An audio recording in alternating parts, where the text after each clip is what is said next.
karavāns aiziet pirmajā ceļojumiņā. Standartā aizmugurē ir 2 guļamvietas un arī priekšā ir 2 guļamvietas. Līdzi nāksim šitādu atslēdziņu, ar ko jūs varat aizslēgt un atslēgt durvis. Otrā pusē ir šitāda kastīte. Atslēdzam to kastīti vaļā. Tad līdzi nāksim šāds vats. Vienu vada galu pievienojam kemperim, otru pievienojam elektrību. Ja ir šāds pagarinātais, iesaku zem kemperu palikt. Tad aiztaisam ciet šo kastīti, vadu ieliekam šeit, aiztaisam, aizslēdzam. Kastīte ir ciet, vats ir zem kemperu. Tur augšā ir drošinātāja kastīte.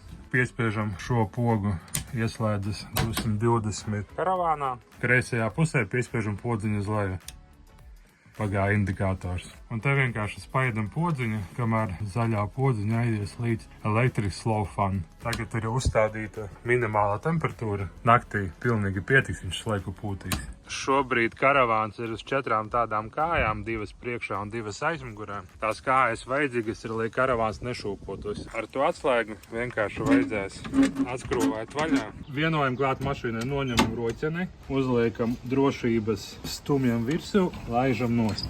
Šito nolaižam drošībai, griežam tik augstu, kamēr šitā vieta ieiet gropītēs. Pieslēdzam elektrību. Līdzi mums nāk atslēga skrūvēšanā ar cimdiem. Pārēja, ja no vajag, lai pieslēgtu elektrību, vats uz 220 decimetri garš un ceblītis pakāpienu. Ja arī tu vēlies izbaudīt karavānu priekus, sazinies rezervē.